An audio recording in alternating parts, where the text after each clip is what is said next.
Good morning, and welcome to Redeemer Lutheran Church. I'm Pastor Gary Lodeholt. I really don't remember learning much about some of those tiny books at the back of the New Testament during my time in seminary. I'm sure we did, and I have a vague recollection of some brief discussions in New Testament class which were dwarfed by discussions of the Gospels and of Paul's letters. I remember some time on 1 Peter and 1 John in particular, but really don't recall much else about these tiny books. This week we are taking some time to get to know these often overlooked books of our New Testament. I'm not really looking into the books and talking about what they say so much. Perhaps we'll do that another time.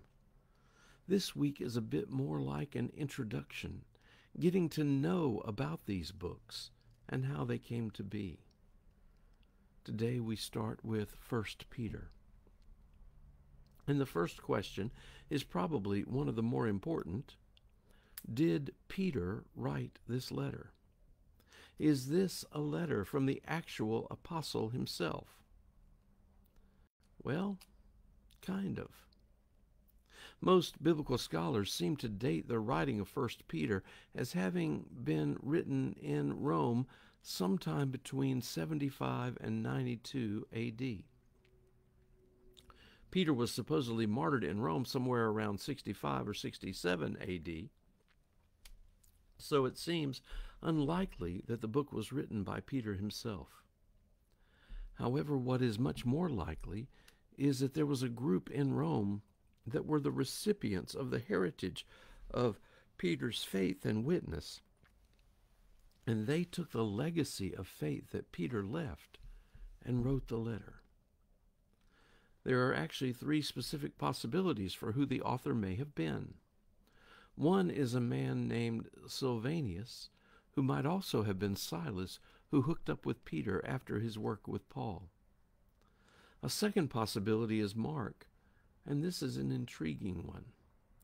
It has long been thought that Mark wrote his gospel using information he got directly from Peter.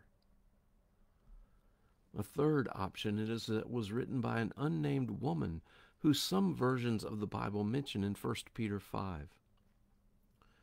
There is, of course, a fourth possibility that these three served as a group who wrote the letter and carried it out as emissaries.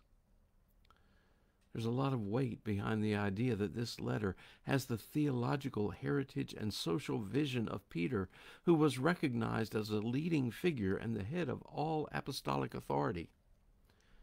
Isn't that amazing that we have something that traces so closely back to Peter, who was so close to Jesus? The letter is addressed to the exiles of the dispersion in Asia Minor, or what would be Turkey today. The word for this dispersion is diaspora. In the Greek and Roman world, the Jews spread everywhere, and it seemed that wherever they chose to settle, no one wanted them there.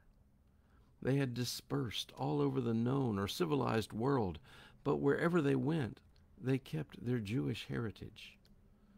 So they were different from the society in which they lived. They were seldom allowed to become citizens in their adopted cities or nations, and the result was that they were always outsiders, permanent exiles. So when Peter uses the word exiles in his opening greeting, it is significant. Many of the fledgling Christians were converted Jews, and they connected with what Peter was talking about. Now, while we're talking about that, that's a bit like what it is to be a Christian in our world today, too. Jesus describes that we are to be in, but not of the world.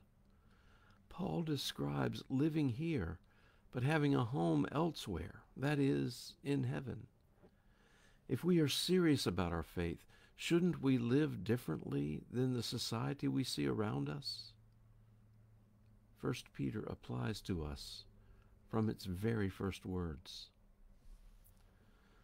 The general situation addressed in the letter involves the tensions that arise from being different, from being in that exile.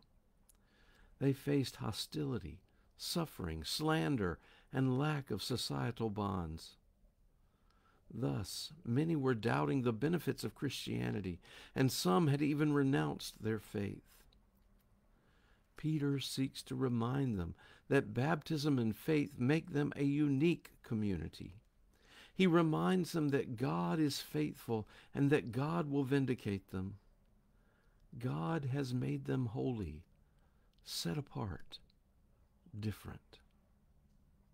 It's not a burden, he says. It is a calling. It's also a family. In today's world, that's just what we need too. Thanks for watching, and remember to let this day belong to God.